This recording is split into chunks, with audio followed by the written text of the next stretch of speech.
minum-minum, kita usahakan dulu berdoa dan kemudian berdoa dan membersihkan tempat tidur terlebih dahulu. Jadi mulailah dari hal kecil, jangan dari hal yang besar. Kemudian slide ketiga yaitu ketika kita mau membahas tentang kesalahan dan kegagalan, tidak perlu melihat entah itu kesalahan besar atau kecil.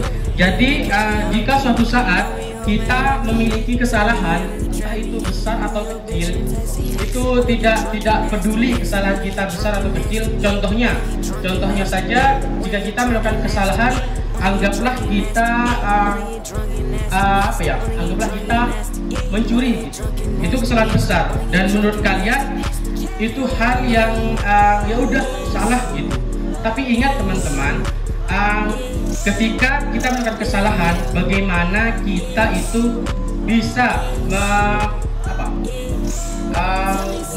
mempelajarinya lebih dalam.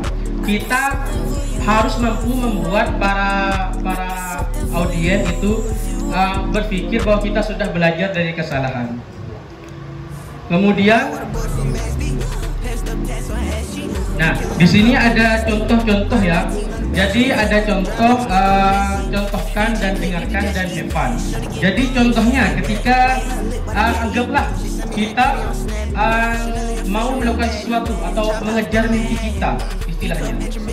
Anggaplah imajinasikan kita bergerak di sebuah jalan raya, itu ada lubangnya.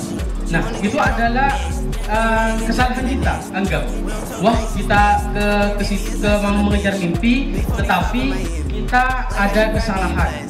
Seperti yang saya contohkan, kita berjalan sedikit, kita berjalan kemudian ada lubang. Nah, itu kita jangan putus asa. Wah, saya sudah salah.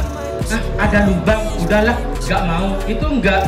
Itu kita pelajari dan berpikir ketika kita melakukan kesalahan. Yang saya contohkan jalan raya. Nah, itu kita tinggal apa ya? Bahasa anunya itu kerennya itu jangan pernah insecure gitu. Kita langsung nekat gitu aja. Gitu. Karena ada jalan berlubang atau kegagalan, kita ya gitu aja. Sudah lepas dari kegagalan. Kemudian kita berjalan lagi ke jalan raya. Kemudian di situ ada lubang tapi tergenang air. Ketika kita mencapai impian, kemudian ada kesalahan. Itu kesalahan entahnya kita di perusahaan, kita melakukan kesalahan, jangan takut. Sama seperti kita berjalan di lorong yang penuh lubang dan air. Nah, itu gimana? Kita ambil gelas, kita ambil airnya sedikit demi sedikit, buang. Anggap ada taman, kita buang. Nah, kemudian setelah habis, ya kita tinggal melangkah lagi.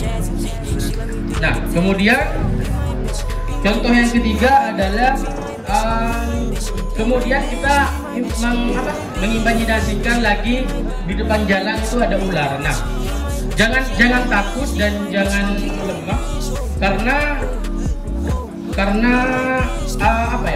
karena kita harus belajar dari itu. Kemudian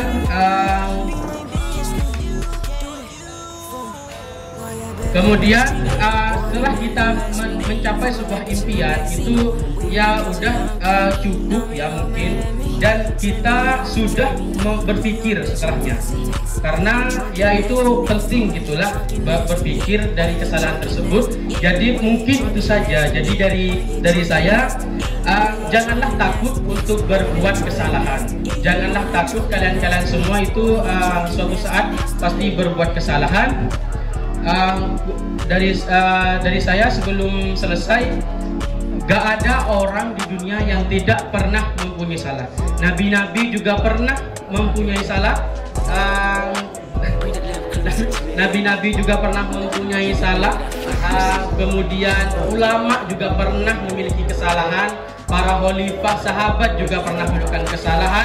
Presiden juga pernah melakukan kesalahan. Dan juga dosen juga pernah melakukan kesalahan, ibu anak kita juga pernah melakukan kesalahan, dan ibu kita juga pernah melakukan kesalahan. Jadi berpikirlah kesalahan dan ya berpikirlah cara mengatasinya. Jadi sekian dari saya. Assalamualaikum warahmatullahi wabarakatuh. Waalaikumsalam warahmatullahi wabarakatuh. Dan untuk selanjutnya